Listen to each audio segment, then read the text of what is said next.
There is one rule the modern world has never been able to break. If you want serious, round-the-clock electricity, the kind that runs a city and not just a light bulb, you either burn something dirty, or you split uranium and pray the cooling never stops. That has been the deal for 70 years. Every country on Earth has lived inside it. The United States actually tried to find a way out back in the 1960s. American scientists built the machine that could do it, switched it on, watched it work, and then walked away and let the blueprints gather dust for half a century. The rule held, until a small reactor humming in the middle of the Gobi Desert, running on a metal most people have never heard of, quietly broke it. And by the end of this video, you will understand exactly how China finished the experiment America abandoned, and why the rest of the world is suddenly paying very close attention. If you find these stories as fascinating as I do, take 1 second to hit that like button and subscribe. It genuinely helps this channel keep digging into the engineering that the headlines skip right over. Alright, let's go back to the desert. To understand why this matters, you have to understand the machine it replaces. Right now, roughly 95% of every power reactor operating on the planet works the same basic way. You take solid rods of uranium, you pack them into a core, and you pump water around that core at enormous pressure to carry the heat away. That water is the whole game. It cools the fuel, and the heat it steals is what eventually spins a turbine and makes your electricity. And enormous pressure is not an exaggeration. A typical reactor keeps that water at roughly 150 times normal atmospheric pressure, so hot and so pressurized that if a single pipe ever fails, the water flashes instantly into steam. That is why these plants are wrapped in those massive reinforced containment domes you can picture from a mile away. The entire structure exists for one reason: to survive the day the cooling goes wrong. Because that is the fear built right into the design. Take the water away, and the fuel has nothing to stop it from overheating. It melts. And when a reactor core melts, you get the worst days in the history of nuclear power. 3 Mile Island, Chernobyl, Fukushima. Every one of those disasters traces back to the same root problem. The cooling stopped, and the heat did not. So we build these machines beside rivers and coastlines and lakes because they are desperately thirsty for cooling water, and we quietly accept that they can never really be built just anywhere. Then there is the fuel itself. The uranium isotope that actually splits easily, the one that powers the reaction, is rare. Most of the uranium you dig out of the ground is useless until it has been enriched in expensive centrifuges, and that very same enrichment technology is the doorway to a nuclear weapon. So the old world of nuclear energy is dangerous if the cooling fails, thirsty for water, tied to weapons technology, and chained to a coastline. That was the price of the deal. And for 70 years, we paid it, because there did not seem to be another option. But there was another option. And this is the part most people have never heard. Back in the 1960s, at Oak Ridge National Laboratory in Tennessee, a team of American scientists built something completely different. No solid rods, no high-pressure water. They dissolved the fuel directly into a molten salt, a liquid, and let that liquid carry the heat. It was called the molten salt reactor experiment, and it ran on and off from 1965 to 1969. It worked. The physicist who led that work, a man named Alvin Weinberg, believed molten salt was the safer future of nuclear power, and he spent years fighting for it. It did not save the program. When the experiment ended, the money and the political will flowed somewhere else entirely, toward the uranium and plutonium reactors that also happened to feed the nation's weapons pipeline. A reactor that was bad at making bomb material was, to the priorities of that era, a reactor worth ignoring. Weinberg was eventually pushed out of the very laboratory he had led. The molten salt dream was stamped a dead end, boxed up, and left to history. And that box stayed shut for 50 years, until someone on the other side of the world decided to open it. China did not stumble into this by accident. In 2011, the Chinese Academy of Sciences quietly launched a major national thorium program, and, as the story is often told, its researchers built directly on the very Oak Ridge research the United States had declassified and left sitting on a shelf.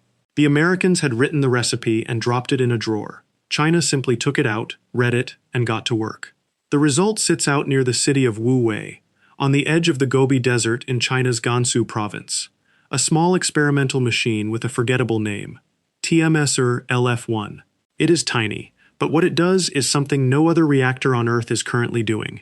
Instead of solid uranium rods cooled by pressurized water, the fuel here is dissolved directly into a molten fluoride salt, a blend of lithium and beryllium fluoride that engineers call FLIBE.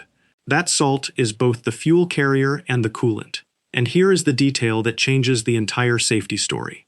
It runs at around 650 degrees Celsius, but at ordinary atmospheric pressure. Remember that conventional reactor straining to hold its water at 150 atmospheres?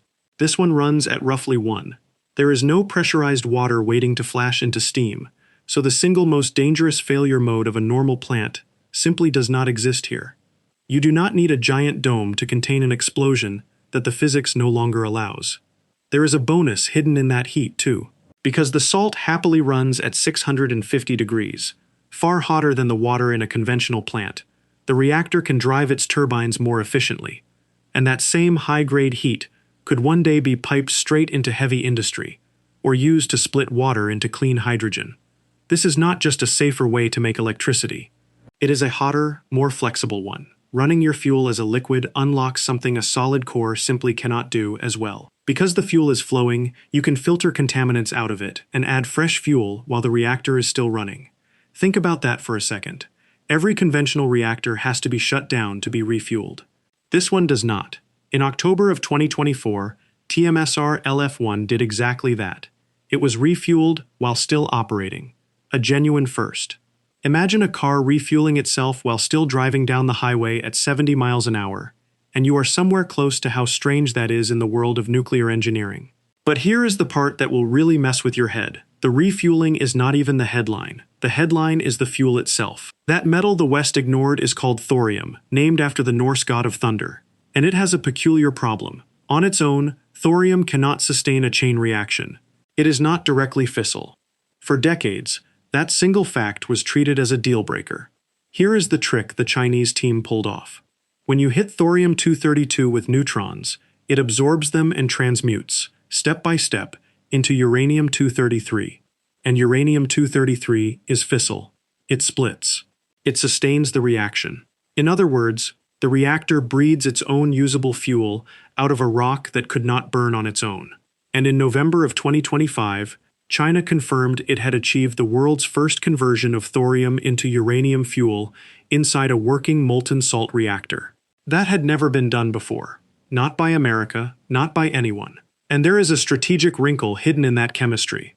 The uranium-233 bred from thorium comes mixed with traces of another isotope, uranium-232, whose decay throws off intense gamma radiation.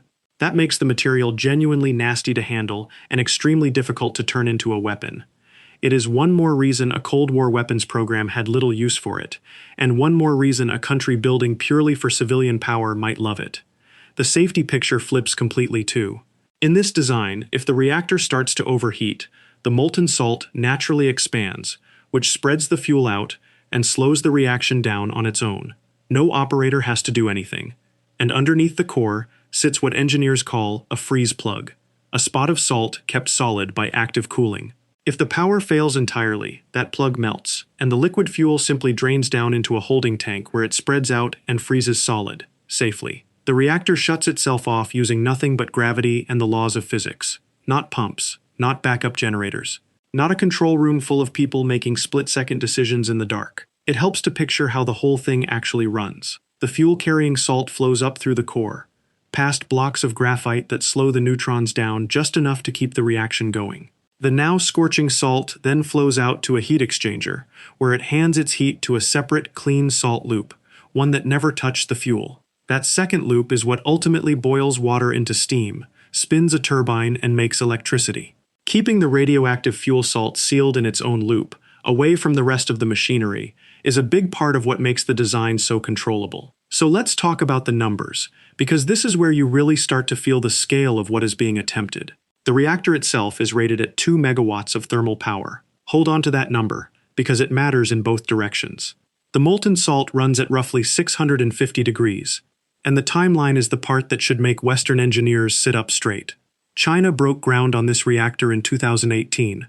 It achieved first criticality, the moment a reactor sustains its own chain reaction, on October 11, 2023. It reached full power in June of 2024. It refueled while running in October of 2024, and it converted thorium into uranium by November of 2025. From an empty patch of desert to a genuine world first in under 7 years. Now weigh the fuel itself. By the estimates of thorium's advocates, a single ton of it can release as much energy as roughly 200 tons of uranium, or around 3.5 million tons of coal.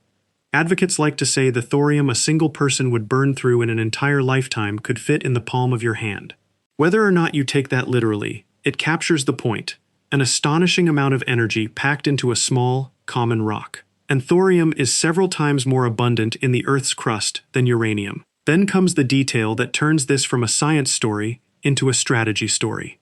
Thorium is often a waste byproduct of mining rare earth elements, and China mines the overwhelming majority of the world's rare earths. In Inner Mongolia, the tailings of a single enormous rare earth mine called Bayan Obo are thought to hold discarded thorium on a scale that matters to an entire nation, which means China is already sitting on mountains of thorium it pulled out of the ground for something else entirely, fuel it has, in effect, been throwing away. By some estimates, the thorium reserves the country has already identified could supply its energy needs for tens of thousands of years. That is not a metaphor. That is just the arithmetic of a fuel you could barely give away, suddenly becoming the thing that powers a superpower. And because the thorium cycle produces far less long-lived radioactive waste than a conventional uranium reactor, the ugliest problem in all of nuclear power gets dramatically smaller at the same time. Where the waste from a uranium plant can stay hazardous for tens of thousands of years, advocates estimate the leftovers from a thorium reactor fall to far safer levels in a few hundred. The difference between a burden you hand down through 100 generations and one your great-grandchildren could live to see the end of. China has been clear about where this is heading. The 2-megawatt machine is the proof of concept. Next comes a 10-megawatt version. After that, designs scaling toward 100 megawatts, with a stated ambition for a reactor roughly 50 times more powerful within the next decade, and commercial reactors lining up behind the country's pledge to reach carbon neutrality by 2060. Chinese firms have even floated designs for enormous thorium-powered container ships, vessels that could, in theory, cross oceans for years without ever stopping to refuel. This little reactor in the sand is the first domino, and China has already started tipping the next one. So when you hear what is happening in the rest of the world, your first instinct is going to be that everyone else must be right behind. They are not. India has arguably wanted this longer than anyone. Sitting on some of the largest thorium reserves on Earth and comparatively little uranium, it built its entire nuclear program around 3 stages decades ago, with the final stage designed specifically to run on thorium. So India is genuinely in the race. In the United States, the Oak Ridge legacy never entirely died either. A cluster of private startups is now chasing molten salt and thorium designs, and fresh government research money has started flowing again. But funding studies and running a reactor are very different things. As of right now, the only operating molten salt reactor on the planet, actually loaded with thorium, sits in that Chinese desert. Everyone else is holding blueprints and press releases. China is holding a running machine. And that is what has quietly rattled energy strategists in the West. It is not just one clever reactor, it is the pattern. While much of the world spent those years debating, permitting, protesting, and studying, China went from a blank stretch of Gansu Desert to a documented world first in under 7 years, and immediately began designing the bigger versions. When the same country that controls the rare earth supply chain also cracks the fuel that comes free with it, the question stops being whether the technology works, and starts being who gets to set the terms of energy for the rest of the century. And the stakes there are enormous. A country that can run on thorium it already owns is a country that stops worrying about oil tankers, gas pipelines, and the maritime choke points that other nations control. For China, which still imports a huge share of its oil and gas, energy independence is not merely an environmental goal, it is a strategic one. That is the real reason a 2-megawatt experiment in a stretch of desert is being studied so closely in capitals on the far side of the planet. But here is where I have to be straight with you, because the honest version of this story is more interesting than the hype. That 2-megawatt rating is genuinely small. 2 megawatts is enough to run a modest building. It is not putting power onto anyone's grid, and it will not for a long time. You will also hear it said that this reactor needs no cooling water at all, and that is only half true. At 2 megawatts, You can shed the waste heat into the desert air without much trouble. But a full-scale power plant producing thousands of megawatts still has to dump an enormous amount of heat somewhere, and doing that without water is genuinely hard and genuinely expensive. That problem does not vanish just because the small version sidesteps it. And thorium itself is a stubborn, difficult fuel. Molten fluoride salt is chemically aggressive. It slowly eats at metal, so the alloys lining the reactor have to survive decades of that assault at scorching temperature without cracking. The beryllium in the coolant is toxic. These reactors also breed tritium, a form of radioactive hydrogen that is notoriously good at leaking straight through hot metal. And there is no ready-built industry for any of this yet. No supply chain, no large trained workforce. None of the decades of hard-won operating experience that uranium has quietly banked. None of these problems are unsolvable, but every single one of them stands between a 2-megawatt experiment and a working power station, and the distance between those two things is measured in years, maybe decades. So strip away both the hype and the doubt, and what is left is still remarkable. That is how China finished the experiment America filed away and forgot. Liquid salt instead of pressurized water, a discarded rock instead of enriched uranium, and the plain laws of physics instead of pumps and backup power to keep it safe. Remember the rule we started with, that clean, constant electricity always came at the price of being either dirty or dangerous. This quiet little reactor in the Gobi is the first machine in 50 years to seriously argue that the price might finally be negotiable. Slowly, imperfectly. But really, this is not a scare story, and it is not a promise of infinite free energy by next year. It is a 2-megawatt machine in a desert, doing something the textbooks had written off as a dead end. And whoever turns that proof into gigawatts first may end up writing the energy rules everyone else has to live by. We cover the real engineering stories behind the technology quietly reshaping our world. No fluff, no hype, just the story, wherever it actually leads. If that is your kind of thing, hit like, subscribe, and ring the bell so the next one finds you. So here is what I want to know from you. Is the future